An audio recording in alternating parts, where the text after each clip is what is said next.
Let's take a closer look at some of the most common types of cyber attack you're likely to come across.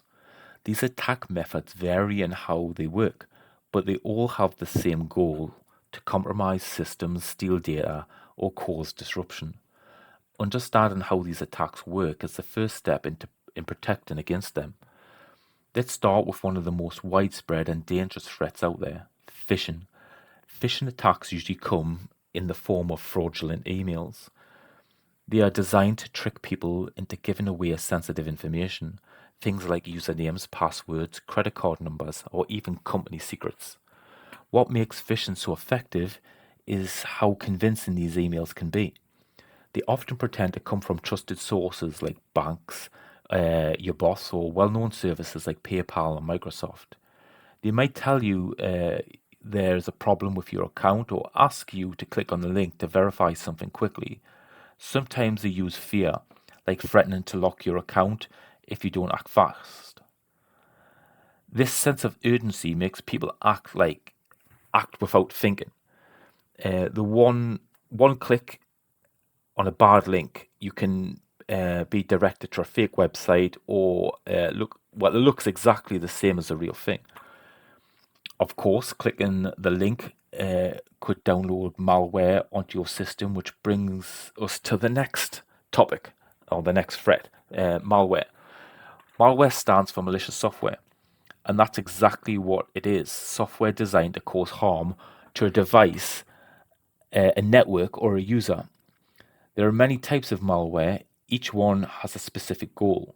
Some, like viruses, are designed to spread across systems and corrupt files. Others, like ransomware, lock your data and demand payment, often in cryptocurrency like Bitcoin, before you can access it again. And then there's spyware, which secretly collects information about you without your knowledge. This might include your browsing habits, passwords, or even what you type. Malware can be installed in many ways: through infected email attachments, malicious websites, or even USB drives. The damage it causes can be huge, from loss of data to financial theft to complete shutdown of systems.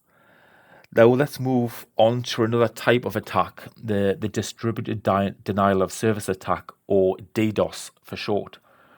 In a DDoS attack, the attacker overwhelms a website or online service with massive amounts of traffic.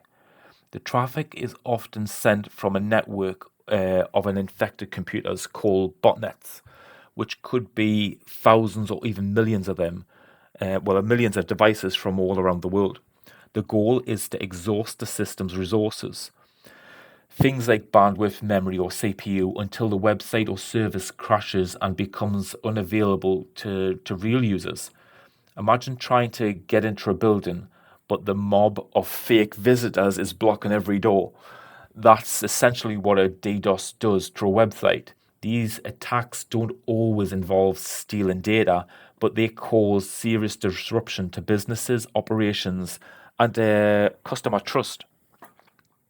Now let's talk about man in the middle attack, often shortened to MITM. In these attacks, the attacker secretly positions themselves between two parties who believe they're communicating directly with each other. It's like someone tapping into a private call without you knowing. They can listen to everything and sometimes even alter communications in real time. This kind of attack can happen on an unsecure Wi-Fi network like those in coffee shops or airports, where data isn't encrypted. So while you think you're securely logging onto your bank, a cyber criminal might be capturing your login details in the background. The scary part is, most of the time, neither party know the attacker is there. Finally, we come to SQL injection.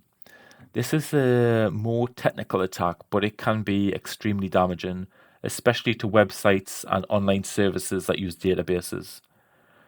In a SQL injection attack, the attacker finds a way to insert malicious SQL code into a form or field, like a login box or a search bar. If the website doesn't properly check or filter that input, the attacker can trick the database into giving up sensitive data. This might include usernames, passwords, credit card numbers, and even the entire customer database in some cases. In some cases, attackers can use SQL injection to alter or delete data or even take control of an entire system. It's a reminder that even small coding mistakes can open the doors to massive breaches. So, let's recap.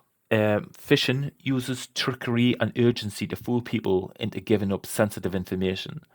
Malware includes harmful software like viruses and ransomware and spyware. DDoS attacks overwhelm services to knock them offline. Man-in-the-middle attacks let attackers eavesdrop or tamper with communications. And SQL injection exploits weak databases security to steal and manipulate data. Each of these attacks works differently, but they all highlight why cybersecurity is so important.